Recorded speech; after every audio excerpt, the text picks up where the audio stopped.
It's time to level up your confidence for your upcoming high school counseling interviews and help you secure the job of your dreams. When you sign up for my free 3-day video challenge, you'll get a few short videos to watch on your own time. These will come to your inbox over the course of 3 days to help you prepare for your next high school counseling interview. Join the hundreds of other school counselors who have gone before you and watched these same videos.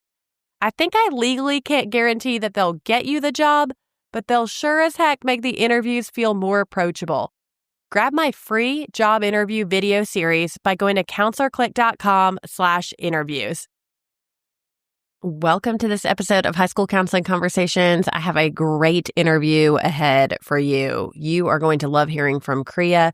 She has been running the circuits as a speaker at ASCA and a lot of state conferences and departments of education. She has probably been around your area if you're over here on the East Coast where I am. She's actually from Asheville, North Carolina, which is not far from me. So we connected about that a little bit off air before we got into it. Let me introduce you to Kriya, and so you can learn a little bit about her before we dive into the conversation. Originally inspired by her personal journey through teen addiction, Kriya Lendzion is fiercely dedicated to helping educators prevent and intervene early in students' addictive and self-destructive behaviors. She combines her 23 years as a school counselor with additional expertise as a licensed clinical addiction specialist, certified prevention specialist, and adolescent therapist, providing schools across the globe with drug and alcohol education, professional development, curriculum, and consultation. Like I said, she resides in beautiful Asheville, North Carolina, and you are going to get so much information from our conversation. You're going to realize what is even out there, what the trends are, because I don't know if you are like me, but it's hard to keep up with that stuff. There is a lot going on, a lot of information that's always changing, and she kind of opens up our conversation with what's trending right now. What do we need to be aware of when it comes to substances being used and abused? We talk about prevention and treatment and kind of what our role should be as school counselors, because we're not licensed in all of these things. We don't have all these accolades that Kriya has. She has a lot of experience talking about them and dealing with them with students, but that is not necessarily the role we need to play as school counselors, but we have a huge role to play with our students. And you know, we love something practical that we can take away. So from this episode, you're going to walk away with strategies in terms of the conversations you're going to have with students and the resources that you're going to use with students, parents, community members. You're going to love it. It's jam-packed. Go ahead and buckle up for this conversation with Kriya. Let's roll.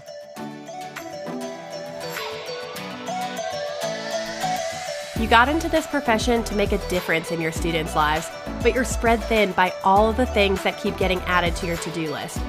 I can't create more hours in the day, but I can invite you into my Counselor Click, where you'll finally catch your breath. Come with me as we unpack creative ideas and effective strategies that'll help you be the counselor who leaves a lifelong impact on your students. I'm Lauren Tingle, your high school counseling hype girl, here to help you energize your school counseling program and remind you of how much you love your job. Well, welcome to the show, Kriya. I'm so excited. This is a topic that we haven't talked about on the podcast before, and I know that you are a wealth of information around just drug and alcohol awareness for our teenagers and what we need to know as school counselors. So I'm excited for what you're going to share with us today. Thank you. It's my honor and pleasure to be here. Great. Well, let's start big picture. Let's get right into it. Tell us what we need to know right now about trending substances and stuff to be aware of, because you're the expert. So what are the trends you're seeing and what should we know right off the bat? Yes, I am the drug lady, as the students call me. What a great title. I have to explain that in Trader Joe's sometimes, though, when the parents come up and I'm like, let me explain what that means. Yeah.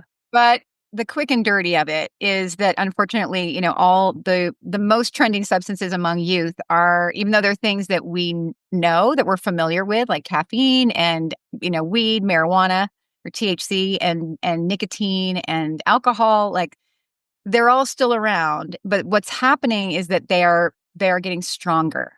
They're being mutated and made stronger and packaged up in these stronger, more intense forms, and in these stealthy ways of delivering them. So they're becoming easier to conceal. They're being made more and more appealing to young people in particular. We know It's no secret that they're marketing. It's obvious that they're marketing to young people. And you add social media and all the messaging that they are just soaking in.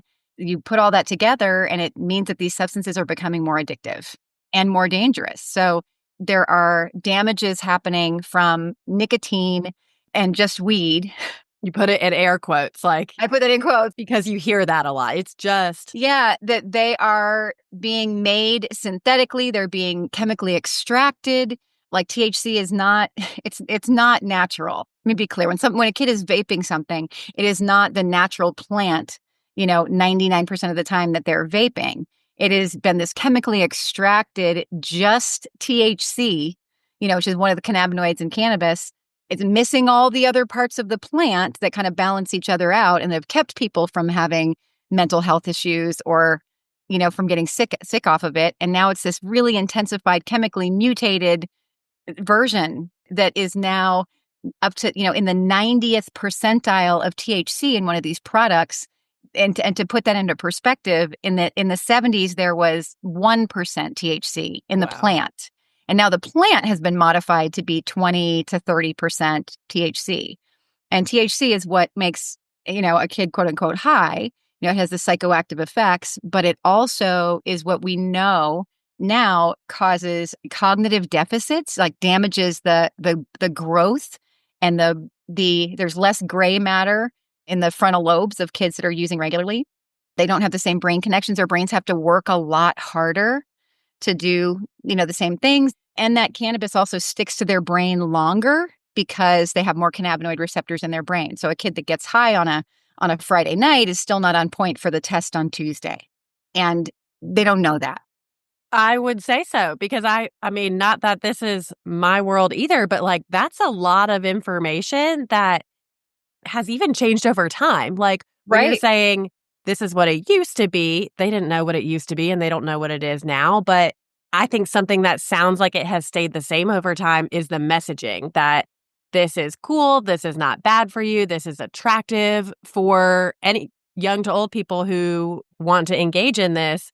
I mean, they're expert marketers. The packaging, the colors, it makes it look fun, and absolutely, and that hasn't changed. I mean, you watch Mad Men and see how they were marketing cigarettes back then. It's the same. Yeah, and let's put that on the shelf for sure, because I'm going to pull that down in a minute. I definitely want to talk about the marketing of all these things, but the mental health impacts are also becoming really clear. So cognitively, we see frontal lobe damage happening, and that is with nicotine as well. Adolescent nicotine users having some damage done to the frontal lobe growth as well as to serotonin production in the brain and limbic circuitry in the brain.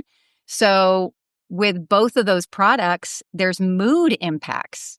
There is and this is long term, because we have to remember that adolescent use is really different from adult use, and where it might kind of muck up our brains or change the brain chemistry, and then we've got to level it out when we stop.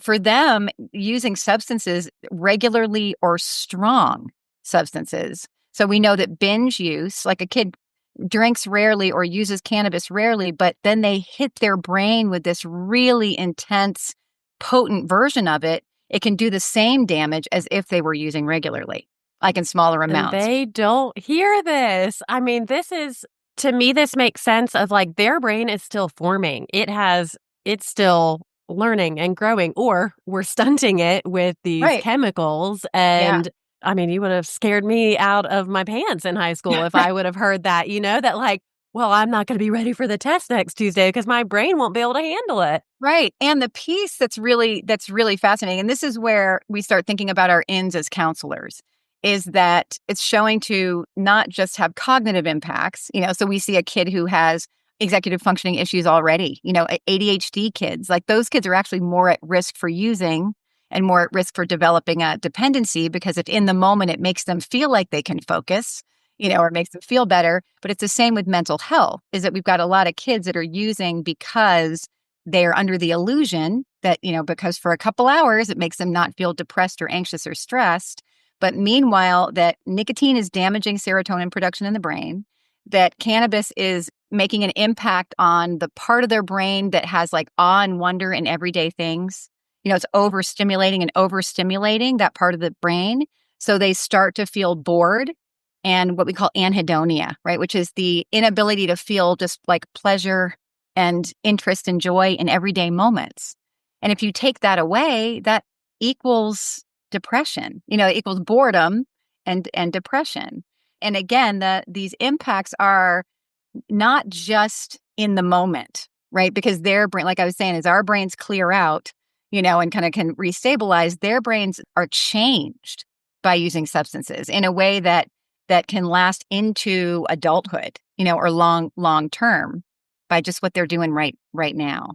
And then we've got, alcohol is coming, and like every cocktail and childhood favorite drink comes in a spiked version and a pretty bottle, and like really strong, some of those are 3 times what a beer is. They're like really strong amounts of alcohol.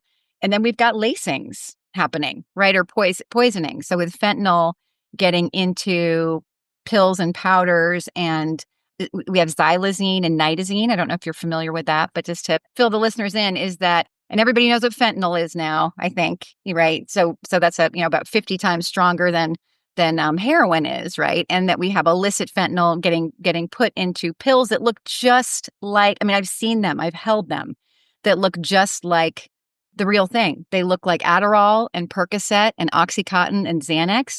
Those are popular ones. But we have, so xylazine is, they call it tranq. It's a tranquilizer that is illicit, and it's put into a substance to kind of prolong the high of it, to create a bigger high. But it is addictive in and of itself, and can also sedate and shut down the nervous system, and is not responsive to Narcan. If someone was going to use Narcan to try to revive someone that had overdosed, it would respond to the fentanyl, but not to the xylazine. And then God, I hate to even mention that this is a thing, but nitazine is kind of newer on the scene, and it is and it's an opiate. It is not legal anywhere. It's being made completely illicitly, and it is about 40 times stronger than fentanyl. I can't even imagine. I know. And so, whereas fentanyl, there's a lot of myths out there about kind of what can be in a vape, for example. So cocaine, fentanyl, meth, like those things cannot actually be activated in a vape. The vape doesn't get to the right temperature. So even though they may find it in a vape, it's not getting into a kid's system. But nitazine can be in a vape. And so can GHB, which is a central nervous system depressant. So can PCP and ketamine, so other hallucinogens. So some of those things, we've had some pretty intense cases on the East Coast where I am, where kids as early as eighth, we had an 8th grader that had PCP in his vape and had a stroke, coma, and is now has some brain damage. He lived, but brain damage, and has some paralysis on one side of his body. I don't know how you engage in all of these stories, because I'm like sick to my stomach just thinking of how this can affect families and students and schools and communities when even one student is affected in this way, whether that's taken down unsuspectingly or death or whatever that is, that can rock a community. It can. And these are often, and I have developed a lot of relationships with parents and siblings and, families of kids that were lost.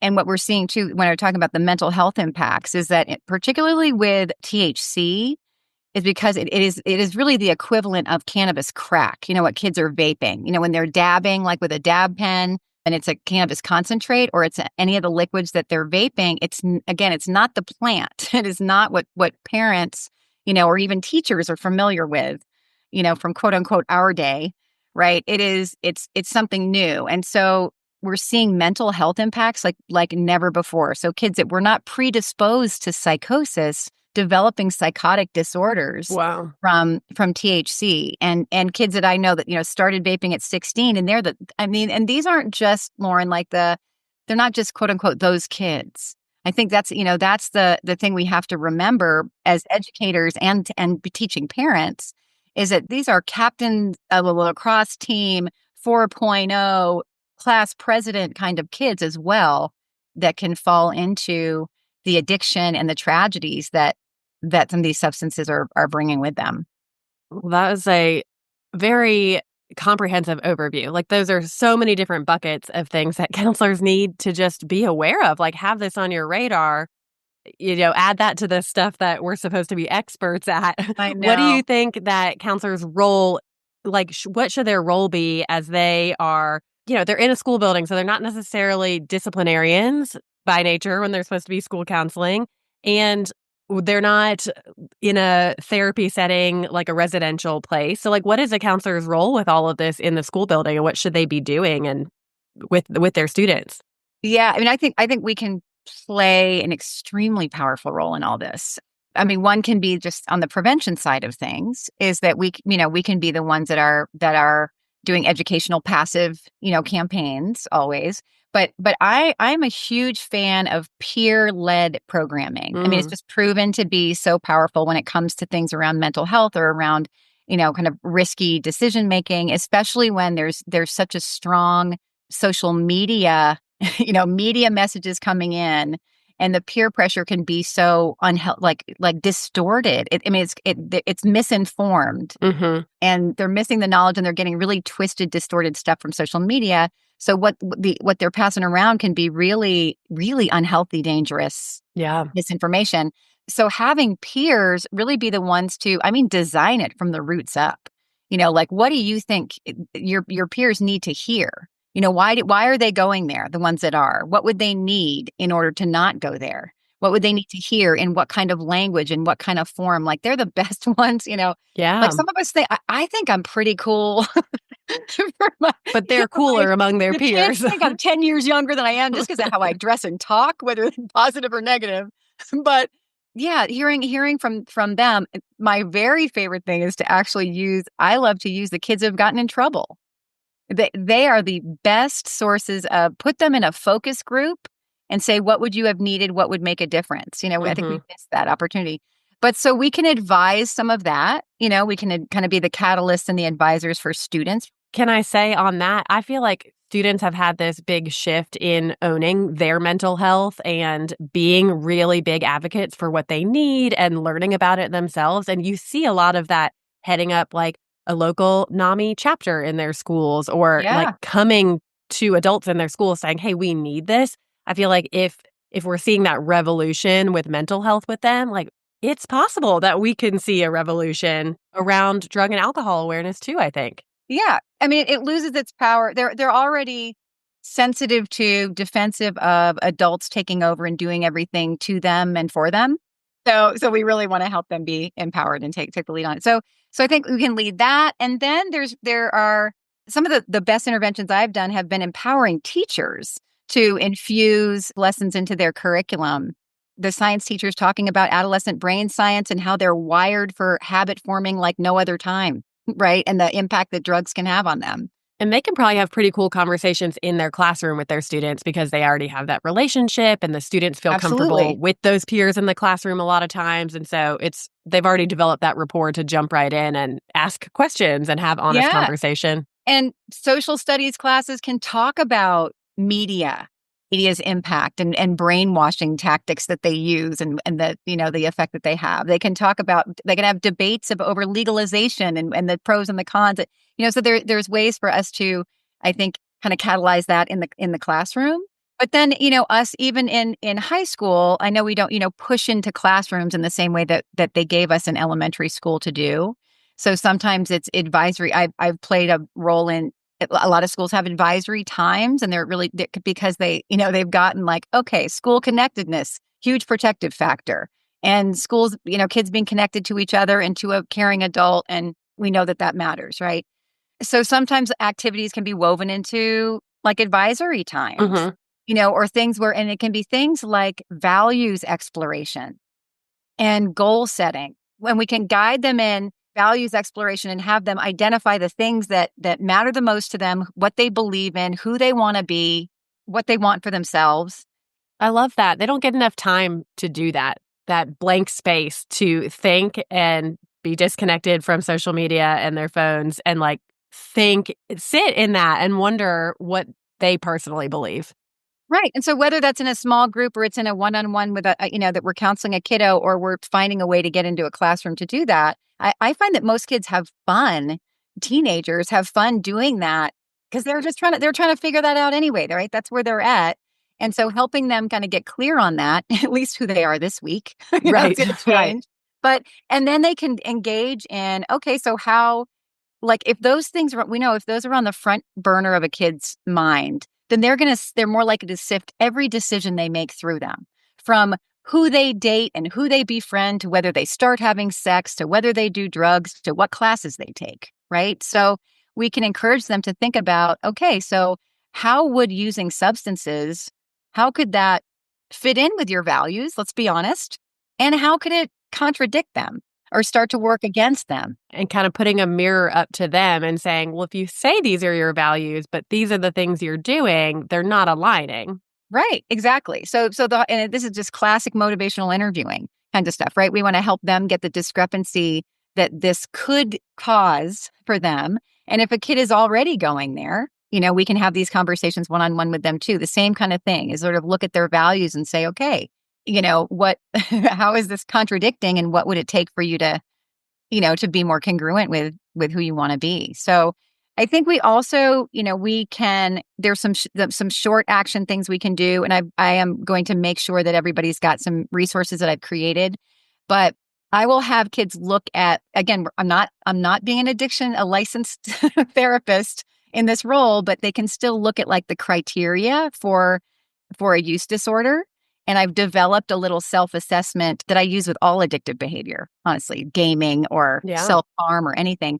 And they can ask themselves kind of those 11 questions about like the impact that it's had on them. And I have another chart that I use that shows kind of experimental versus responsible, quote unquote, use versus problem use. And I'll have them look at it and just answer the questions for themselves, or circle things on the chart that I made that maybe they say, oh, well, okay, responsible use is I know the sources of what I use. So I'm circling that one, and I can take it or leave it. I'm circling that one. Oh yeah, but over here, I've had some consequences to my health. I'm not breathing as well since I started vaping, like during soccer practice, or I got busted at home for that. So let me circle those things. So we kind of lead them to just kind of hand it to them and let them do the self-examination and the questions themselves, and then use that to springboard onto some conversation about, we can give them the diagnosis. I mean, we can say, well, they say that 6+ yeses is a severe substance use disorder, and see what they think about that. Yeah. Even open their eyes to like, this might be a problem when we score that against what the average is or what your peers are answering. This is just for you, but we want you to know kind of where you're measuring up against your peers. And I love change rulers so much. Some of these classic like MI tools. So, asking a kid. So again, we're talking about like tier 3 interventions, right? When a kid has already been identified as using, or they've self-referred themselves and they're being honest with us about their use, right? Is that asking them like, okay, so on a scale of 1 to 10, and I love this because you don't have to have any gadgets. Right. We're just talking. On a scale of 1 to 10, how much do you think your vaping is negatively impacting your life? Or on a scale of 1 to 10, like how much would you, are you interested in quitting nicotine pouches, right? And so if a kid says, well, 4, then we go, okay, so why is it a 4 and not a 1? Tell me about that. Or what would an 8 or 9 look like? What would it take? Do you think what would need to be happening for you to want to change that much? To feel like, or for it to be impacting your life that much? What would an 8 or 9 and a problem look like for you? I love those scaling questions. It reminds me of an interview I did with Dr. Sabella when we talked about solution focus. It's like we're starting somewhere, we're identifying somewhere to start and getting to hear it from their perspective. It's like there's no right or wrong. This is your opinion, and we're going to work with it wherever we come from. And look, you're not at 1. Okay. Or if you are, you're not at 0. You're starting somewhere. Like we're going to move along this path. And I like being able to see and chart their growth with that. Yeah. And 2 roads I like to use too, which is kind of rolling with their resistance. I'll use this when a kid is like, well, I I don't want to change anything. The only problem I have is that the school has a problem with it or my parents have a problem with it, right? It sounds like you've heard that before. Never. Yeah. And I worked in juvenile justice too in You've alternative heard it schools. all. So I've heard it all. Yeah. But so I go, okay, I hear that you don't want to, you're fine with your use. You don't want to change anything. So let's just follow this. Right. So let's say you don't change anything about what you're doing right now.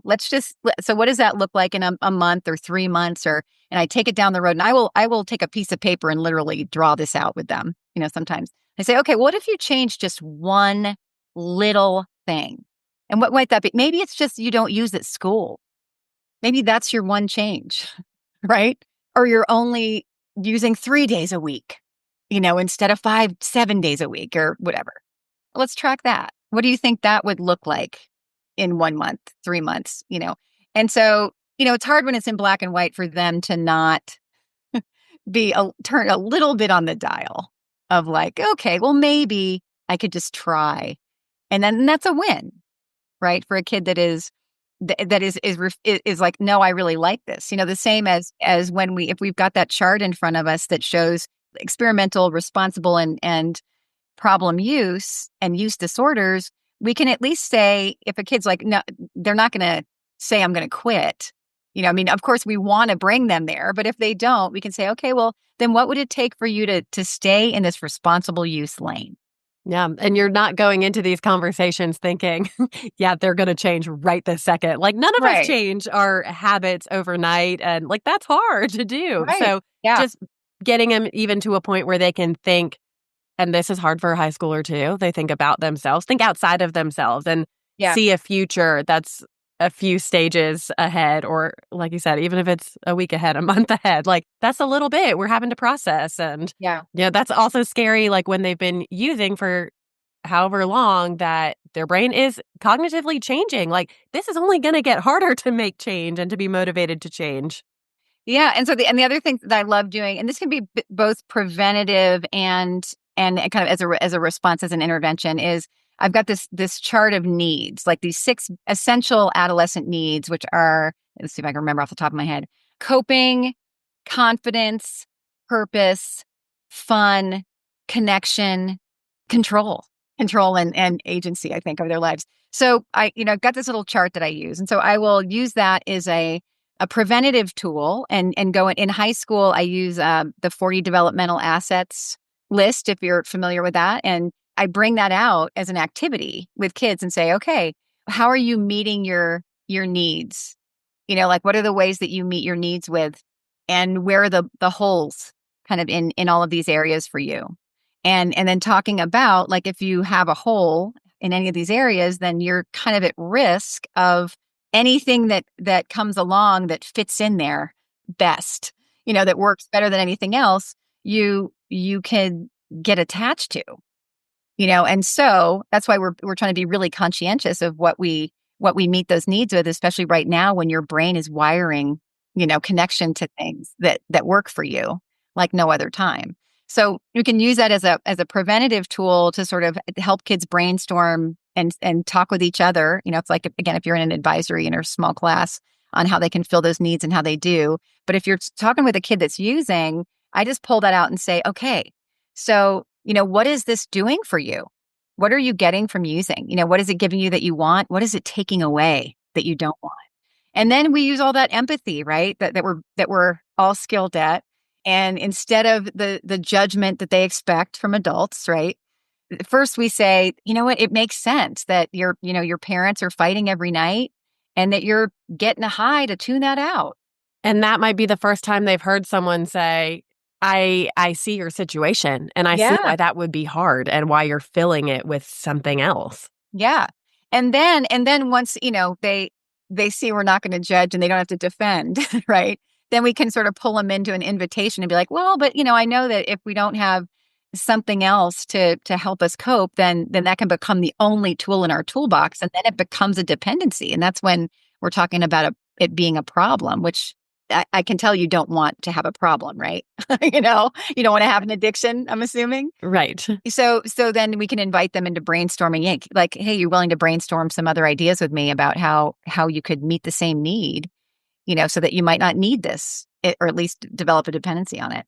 And talking also about like how use can turn on itself, and highlighting that. It's like, oh, well, it's interesting. I noticed, you said that you were using because it helped you feel connected, like better in your skin and more confident around your friends. But I also just heard you say that you're feeling bad about the reputation it's giving you. So it sounds like it's kind of turning against this reason you were using it for. Yeah, so a lot of reflecting back, kind of gently do some of that. Yeah, right. Yeah, some of the contradicting statements they're giving you. Mm-hmm. You've already given us so many good like scripts and examples where I know counselors, when they're ready to like dive into a conversation like this with a student, I think our conversation here is going to be really helpful for them to like play back, think back, and listen to. And even just hearing you talk is like, I hope it's building people's confidence, because this is a sensitive issue. Like, you might feel like, well, I don't want to go in the classroom and talk about it. I can't have a whole school assembly where I'm the one talking about it. I don't know enough about this. They know more about it than I do. But like, no, these counselors are listening to this. They're willing to probably go to your website and see your resources. Like, there's a lot out there, and they can educate themselves, and they're going to be 10% more than the students. They're going to have more information, and that's going to make them the expert. And then along like what you said with having that empathy, having those natural counseling skills, them listening and asking questions is going to be huge in helping a student work through this and motivate them to change their ways. Like, we motivate and help change and help reflect their thinking and change their thinking for the betterment of themselves. We do that with all different topics. And so I feel like drug and alcohol awareness is no different from that. Like, if we have skills that we can help students with in certain places, we can do it here too. I just like a little pep talk, because I feel like people are probably intimidated to have these conversations. Sure. And keep in mind, I mean, sure, it's helpful when you can go to a training and get like, what's the latest research on all things weed? And but what's it's probably always changing and hard to keep up with. It's always changing. Trust me, I have to recreate my presentations. I don't have that thing, that topic where I'm like, I just pull that thing out of my pocket. I have to always tweak it. Mm-hmm. But it's okay that you're not, that you're not the expert on it, because it's okay to say, I mean, if you start with a kid and say, what do you know about the impact of weed on a 16-year-old brain? And say like, I don't know everything, but I learned a couple things. I've heard a couple things along the way. Like, do you mind are you down with kind of hearing what I have, my input on that? But then we can say, well, let's look it up, because I do know the trusted places to go to look for research on that. Like, can we take 5 minutes and look some of that up together? Because I don't know. Wait, is it on TikTok? Is that where we should find it? Because that's probably where they would direct you, right? Right. Around that messaging, this is kind of like the last big topic I kind of want to hit on is, how do we make our voices as adults or people who care about our students? How do we make our messaging stronger and heard when there are so many other messages out there that are overpowering them from their peers and from the media and maybe even their family? Like, how do we get them to listen to the real facts? Yeah, and that's hard, right? I mean, they think of how much they said what the average that these kids are online 9 hours a day, average, right, in high school. So, I used to say we have to talk louder and more often than these voices are. But like, that's a lot of time. That's a lot of talking. Right.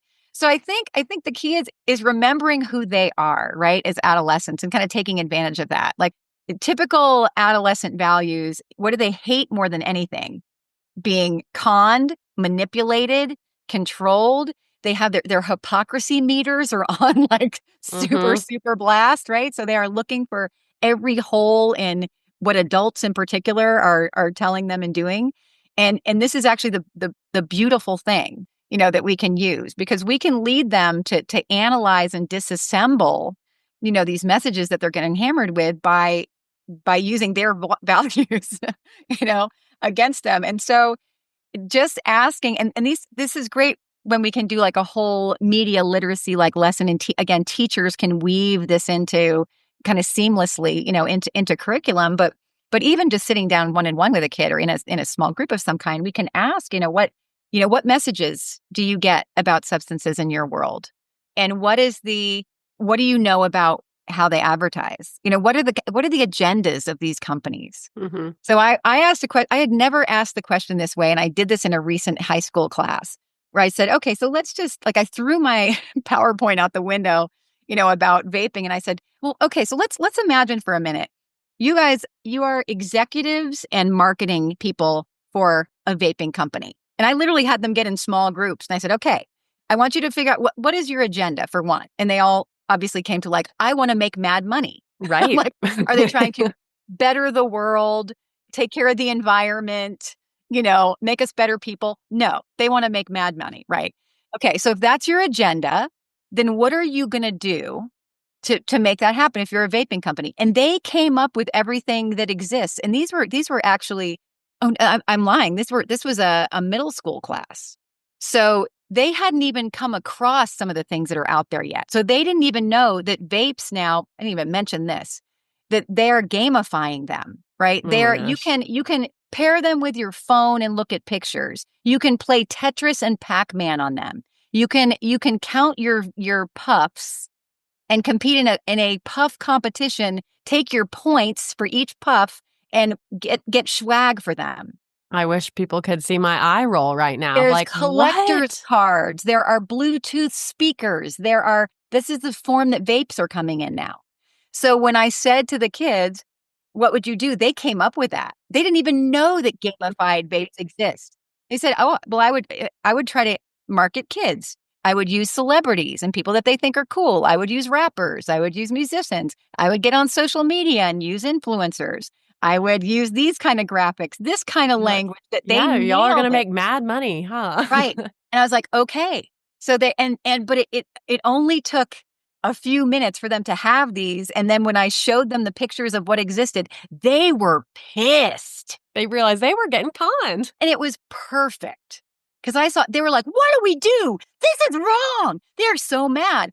And so, I mean, granted, those are 8th graders, but I have now since done this with older kids, and that's how we do it. I think we all would feel that way if it's something we hadn't thought about. Like, I put myself in those shoes too. And they're knowing that there are only 23 vapes that are legal, FDA approved in this country. 3 companies, any of those flavors, all of them are not legal. Not a single one. Wow. And the fact that those like Elf bars and the disposable vapes that they're all familiar with, that they're using the most, these vapes have up to 3,000 cigarettes worth of nicotine in them.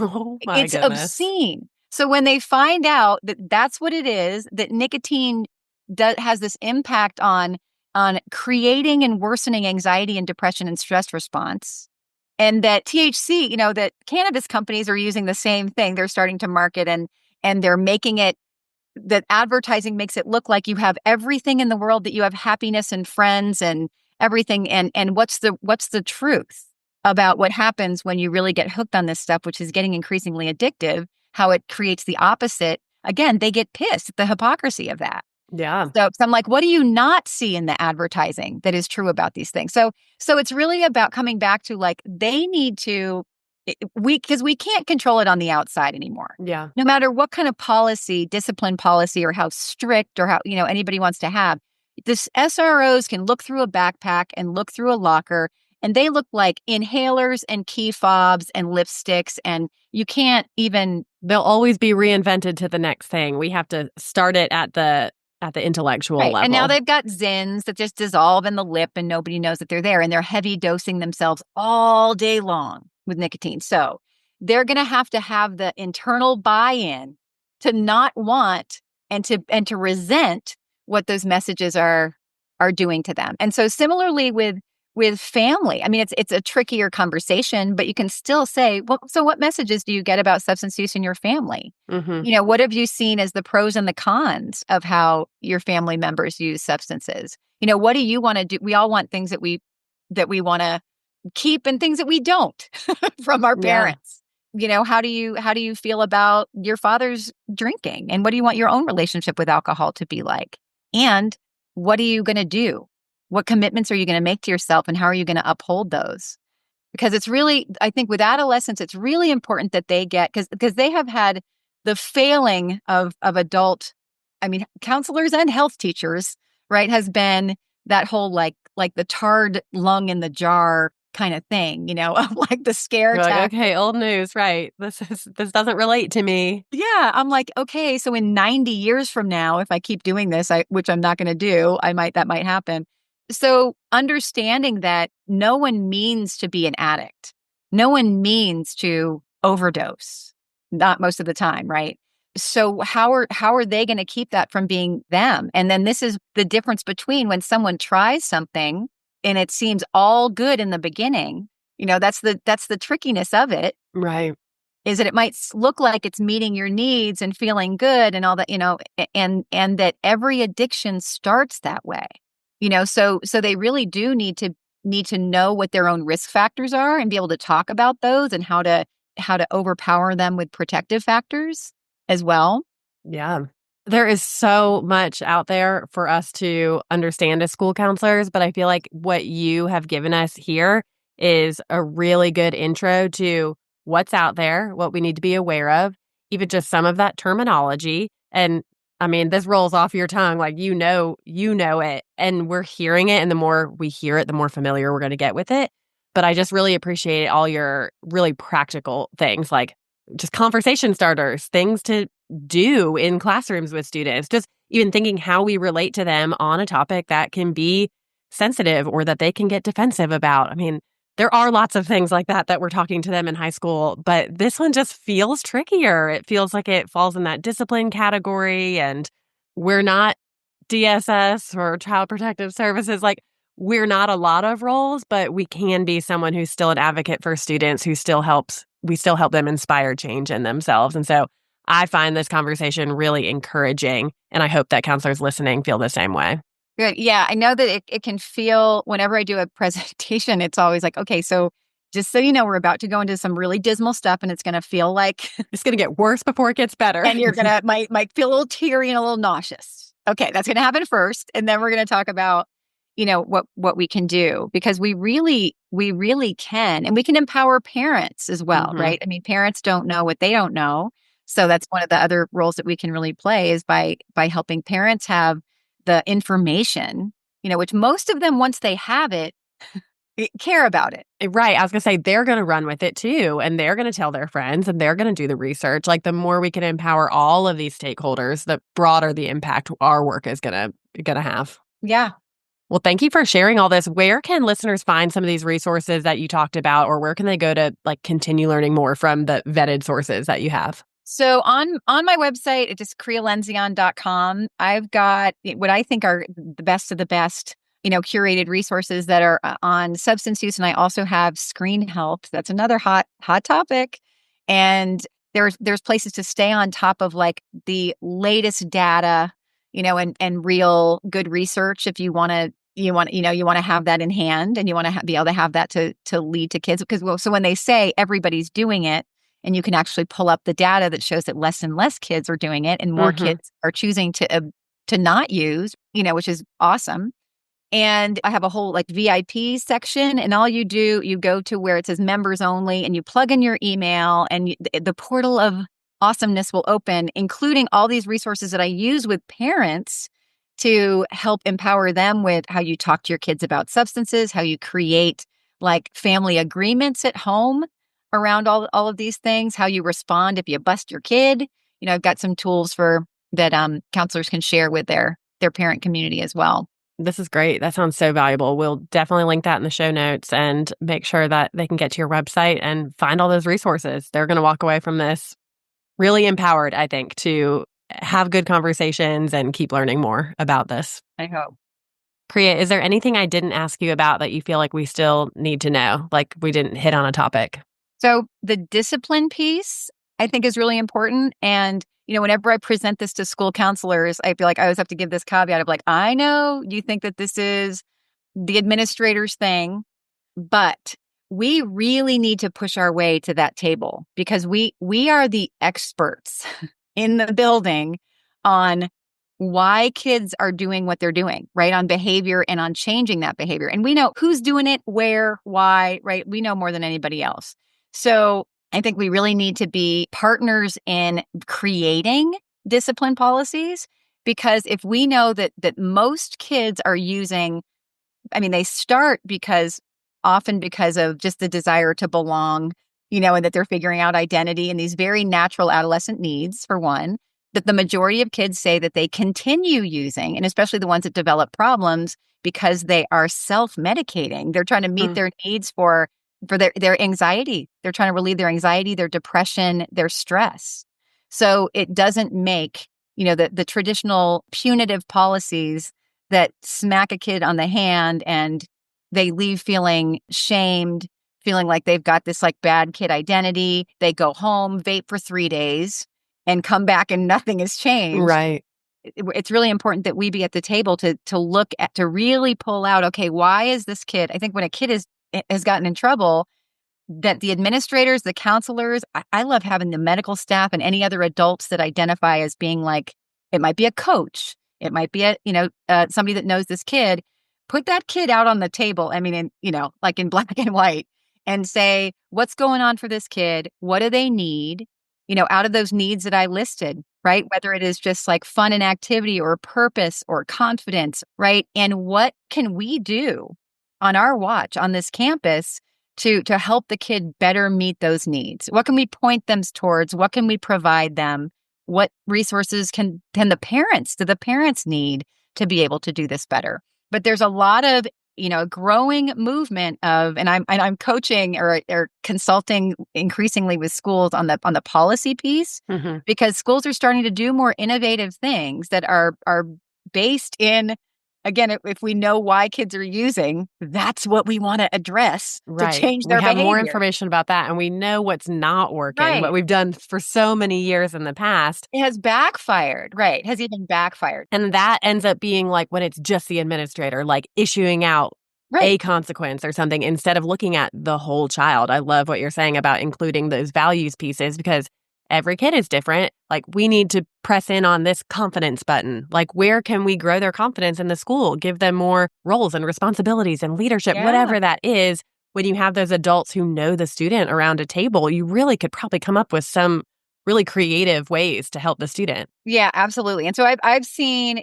school, what I suggest are things around, sometimes there can be like service learning projects. They can have conversations with people that are struggling with addiction or that are struggling with lung issues. They can do intensive like research projects on real kids like them and what has happened. They can be peer educators. Part of their project is to do educational programs for others on campus. Of course, we have like sort of, we can do short, brief, motivational interviewing style things, right? Where we're kind of checking in on how we're not being substance use therapists again, but we can again help to sort of at least get them maybe to a point where they're receptive to some interventions or that they're wanting to make a change. We know that about 70% almost of kids that are vaping at this point want to quit. Particularly nicotine. They didn't mean to get addicted, and they're angry about the fact that they are. A lot of them, right? And then you show them all those other things in the classroom like you did, and they are fired up, I'm sure. But it's like, if we're going to lead them to water, we got to give them the water. Yes. So, we as counselors can be those advocates for the referrals, for there being other like prevention specialists or intervention specialists or cessation programs on campus. There's some great ones that I list them all in the resources on my website, but things that people can get any staff member can get trained to lead a cessation program, after school. But we want to have, as much as we can, these things happening on school grounds. And we're going to be the strongest, most informed voice to advocate for those things happening on campus. Yeah, that's a great point. To help kids change their use. Yeah. Well, this was seriously awesome. I really appreciate you taking some time to talk about this. And I appreciate it. We'll point them to all your resources there. Awesome. Thank you so much for being here. Did I not tell you that was going to be amazing? All of Kriya's resources that she talked about are linked in the show notes. Really easy to get to. I clicked through them. What a great wealth of knowledge she was. And she's a bank full of resources, because I'm not going to have all of these things memorized. I would be a little nervous to have these conversations with students, but her resources are going to equip you to have the conversations, have the hard conversations, and know where to go next when you have this in front of you. And chances are it's already been in front of you. This issue does not only pertain to one type of student, as she mentioned, but as you also know in your building, substance use and abuse is not just for a certain type of student. It is affecting all of our students. And so the more we can be knowledgeable about the situation at hand, and the more we can be empowered to have the conversations and to help students understand what is going on around them, what's going on in their brain as they're using and abusing alcohol and drugs, the better resource that we can be to our students and our families. So I know that you are going to take away a lot from this conversation, and feel free to reach out to Kriya. I know that she has so much information, and she would be a great person to either bring into your school for a PD or just be someone to continue the conversation with, ask her questions. So reach out and connect. All of her resources and all her contact information is in the show notes. We'll see you next week. Thanks for listening to today's episode of High School Counseling Conversations. All the links I talked about today can be found in the show notes and also at counselorclick.com/podcast. Be sure to hit follow wherever you listen to your podcast so that you never miss a new episode. Connect with me over on Instagram. Feel free to send me a DM at counselorclick. That's CLIQUE. I'll see you next week.